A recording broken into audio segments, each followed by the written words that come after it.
Come on out. It's alright. The universe best ever. Yes! That is so awesome. The Spawn made me something. The world's best, the universe's best dad.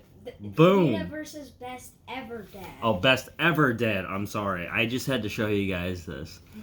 I made it myself. That is, you made a skeletal structure and everything for this thing. Yes. That's pretty amazing.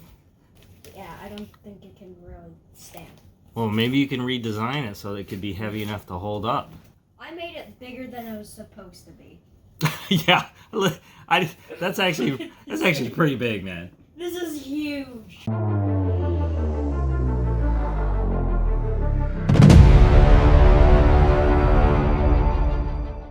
Hey there, Justice 3 TV, it's me, Authorian, and welcome back to your daily dose of Marvel Strike Force. And today's video is the pass or fail teams for the character event Unbeatable Education. I'll tell you right away that all 6 teams that I created for this event in the previous video all passed with flying colors. Some struggled more than others, but they still made it through each one of the notes. And we'll be reviewing how those teams did and how well they did it. Before we get started reviewing these teams, I will tell you a couple of the key abilities that you're probably going to need to finish this event. First and foremost, the ability to remove positive statuses. Now this seems like a no-brainer, but having one or more characters do this for you is going to be huge here because there are more than a few nodes where you have to take down a key character to 50% health just to win the fight, and that's all you need. And if you can manage to take down a taunt and slow down that tank so you can get to that key character, you can end the fight that fast, even at a much lower power level.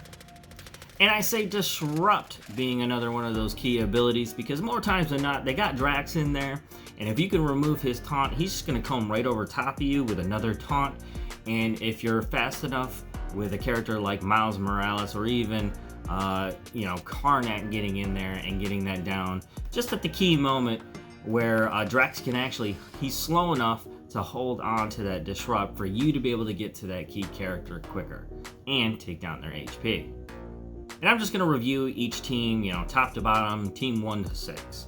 Now, team 1 by far is probably my most powerful team in this character event. I do feel as though that every single node was designed for this team to take on this event and do it very successfully. Now, most of the time that's not the case. You're just going to come up with characters with the right abilities to complete the event, hopefully with a big enough power level. But in this case, man, is it a powerful tool to have the Young Avengers, in this character event. Now, I use Spiderman, Peter Parker's Spider-Man for my 5th for this team. But in the entire team, we got Squirrel Girl, America Chavez, Spider-Man, Miles Morales, Spider-Man, Peter Parker, and Miss Marvel. Now, Squirrel Girl is the new key character, and if you're not familiar with her, she's going to be providing a lot of awesome heals for any character that drops below 50%. And that is actually really, really huge considering Miss Marvel's ability to soak up damage, heal it, and taunt off any of the other Young Avengers that are taking too much damage. So she's just going to keep them up, and that gives them a really good sustain, especially in this event. But not only that, but at a certain point in this event, you're going to have like 3 Squirrel Girls on the field. So that's tons of assists because of Miss Marvel, tons of ultimates with bleeds. You're probably not going to bleed with some of the Squirrel Girls that they give you, but you will with yours if you are fortunate enough to have one already in battle-ready condition. America Chavez is here with that removal along with a great kit for defense down on her basic and a really big shot with that special. Miles Morales is not only going to put down the Disrupt really quickly, but it hits pretty hard, and it's going to put Disrupt on multiple characters. Ms. Marvel obviously protecting this team at multiple times when any one of the characters take too much damage, and is going to be able to heal that pretty quickly, not only by yourself, but with Squirrel Girl. A lot of the big damage is going to come from the defense down that Spider-Man's going to spread across the board while ignoring any counters that might be on the field and providing a great stun for any key characters that you need to not make in action. Team 2, that is Thor, Sif, Toad, Blob, and Black Panther. Got a double duo of synergy here. Thor and Sif are going to be playing well off each other, given that they also are going to be healing per turn. Sif is going to hold on with that taunt just long enough for Thor to be able to get off his passive big shot along with his ultimate, and that special of his for his hammer is awesome for clearing multiple characters right away on the field. Toad and Blob are going to be bringing plenty of attacks with each other. Toad being one of the more important characters of this team in that he does have that removal for you. Not only that, but he's going to do it multiple times across the board with the characters. Now between Blob and Thor, they were putting down some pretty good damage. Not anything that's going to, ginormously, take care of the field, but anything left over is going to get mopped up by Black Panther. He's going to give himself some offense up, and every single time he takes down another character, it's just going to give him huge chunks of speed bar, allowing him to kill even more characters, which makes him an excellent cleanup character for this squad. My team number 3 was Proxima Midnight, Corvus Glaive, Groot, Rocket Raccoon, and Scientist Spring. This tech team was really, really awesome. I mean, right away, Rocket Raccoon is giving out some positive statuses to this, entire team each time.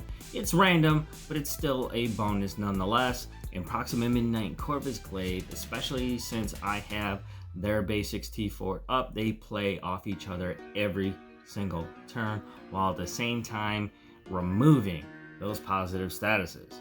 Corvus Glaive is pretty awesome because he's already ignoring taunt, so getting that 50% character down is that much easier. Groot and Rocket will play off each other really, really well because Rocket not only is going to give some great damage to a singular target, but he's going to protect the team by putting taunt down on Groot, who's also going to put a defense up on the field, Groot that is, and provide some healing while removing any negative statuses that might occur. And that actually is extremely helpful, given that I have Scientist Supreme on this team, who's going to be putting down negative statuses across the board, both on our side and the enemy side, but Groot can actually remove a good chunk of those, if not all of them right away, protect the team, and at the same time make them stronger. If not, Scientist Supreme's just gonna turn around and just flip it for them and make them even more strong. Team number 4, Iron Man, Ironheart, Captain America, Black Widow, and Hawkeye. If I had to give a single team the crown probably for this character event, I had predicted it at the beginning being this team, and I would say if it wasn't for having multiple Squirrel Girls on the Young Avengers, by having them there, team number 4, this is your team. Not only because they're extremely effective in this character event, but each one of these characters should be completely available to every single one of you already. So take this team in, you're going to do just fine. You'll probably be able to accomplish this entire event at a very low power level. The majority of this team are, of course, Avengers, and that leads to a bunch of advantages, one of them being Captain America providing energy and defense up to the entire team. Not only that, Black Widow is also there, effectively doubling the speed bars of everybody on this team, which doubles their ability to use their abilities. And one of those key characters is Hawkeye. He's giving out some awesome adjacency, not only damage, but removal of positive statuses, and also with his ultimate blinding a good majority of the group of characters that are already out there, providing you with even more time to be able to come up with an effective strategy to get to those key characters that you need to.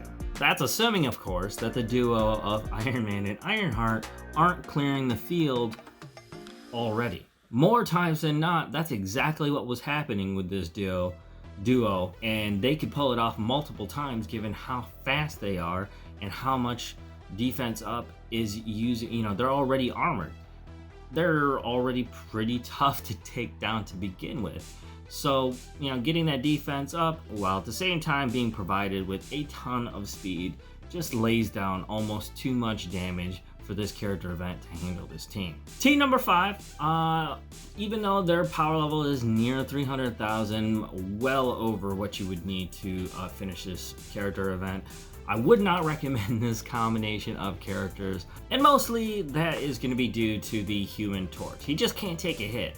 Without the Fantastic Four and Invisible Woman there to protect him from any oncoming damage, he's pretty much just an open target if the enemy team just decides to focus him down. He's donezo. And even at his power level, more times than not, I was actually worried that he was going to make it to the end of the current battle, which is not a big deal in a character event because, you reset every single node. It's not like Raid where you have to worry about carrying over not only, charges and HP and whatnot. Here, you don't have that worry. It just resets. So you can get away with a team like this where you're just putting down tons of damage. Now, I have another duo here, which is, the Fantastic Four and Crystal and Karnak. The Human Torch and Thing are putting down a bunch of damage, especially when, Thing takes a hit. He's going to actually be hitting back pretty hard. And the Human Torch, if he can make it to his ultimate, pretty much game over for any characters that are on the field because he's just going to wipe them completely out. And it can't be countered. Plus, if he gets hit with any negative statuses, he just flips them on his next turn. Which you would think that would be awesome, but you just don't want him taking any hits. Crystal and Karnak were pretty awesome. Crystal, gives out some pretty good AoE during the fight, especially since it hits multiple characters all the time, and she's always affecting them, controlling the field. And Karnak has that disrupt, and the focus on that kind of thing is extremely high. So anything that he puts it down on is going to hold on to it for a while, especially characters like Drax. Now, Okoye, not that useful on this team, but from time to time she can remove a positive status, and her ultimate did come up enough in key moments to where this team could actually pull off what they needed to. They had more than enough power level to get through this thing, so I wasn't too worried about it, but it was a struggle from time to time.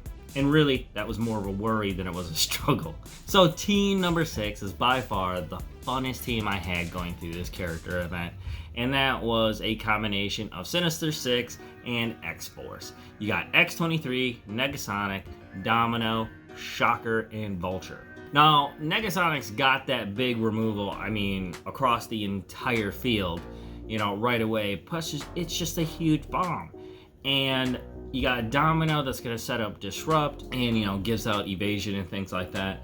But it's characters like Negasonic, Shocker, and Vulture that are putting out huge chunks of damage across the field.